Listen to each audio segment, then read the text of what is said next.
अपने लोकन सुन रहल छी एसके म्यूजिक गाँव के प्रस्तुति।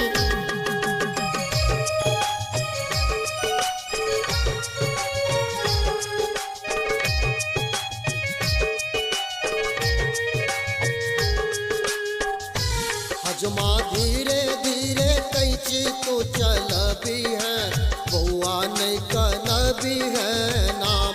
हजमा धीरे धीरे कैची तो चलबी है, बउआ नहीं कनबी है नाम।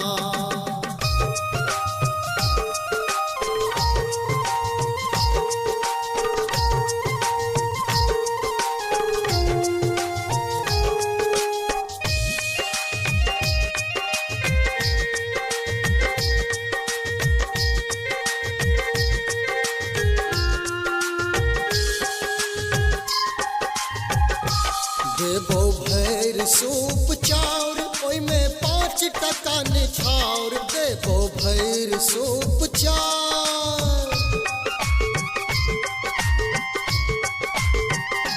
देबो भैर सूप चाउर ओई में 5 टका निछाउर। देबो भैर सूप चाउर ओई में 5 टका निछाउर। हजमा बाबा जी सो गैया तो खोलबी है, बउआ नहीं कनबी है नाम।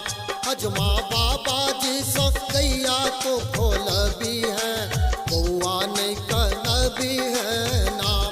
हजमा धीरे धीरे कैची तो चलबी है, बउआ नहीं कनबी है नाम।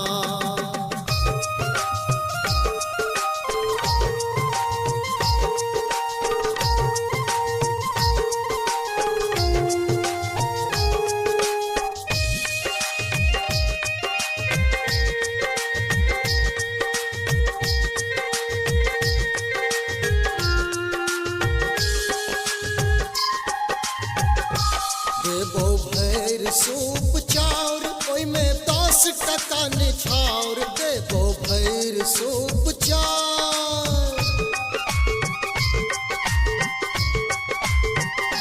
देबो भैर सूप चाउर ओई में 10 टका निछाउर। देबो भैर सूप चाउर ओई में 10 टका निछाउर। हजमा नाना जी सौ महिष तो खोलबी है, बउआ नहीं कनबी है नाम। हजमा नाना जी सौ महिष तो खोलबी है, बउआ नहीं कनबी है नाम। हजमा धीरे धीरे कैची तो चलबी है, बउआ नहीं कनबी है नाम।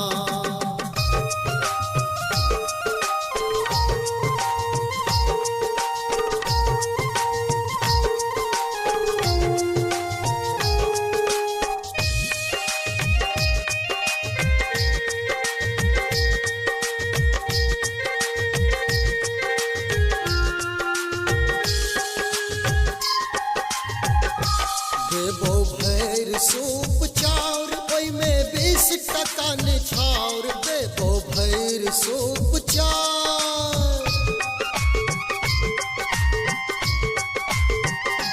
देबो भैर सूप चाउर ओई में 20 टका निछाउर। देबो भैर सूप चाउर ओई में 20 टका निछाउर। हजमा बाबूजी सो घड़ी तो खोलबी है, बउआ नहीं कनबी है नाम। हजमा बाबूजी सा घड़ी तो खोलबी है, बउआ नहीं कनबी है नाम। हजमा धीरे धीरे कैची तो चलबी है, बउआ नहीं कनबी है नाम। हजमा धीरे धीरे कैची तो चलबी है, बउआ नहीं कनबी है नाम। हजमा धीरे धीरे कैची तो चलबी है, बउआ नहीं कनबी है।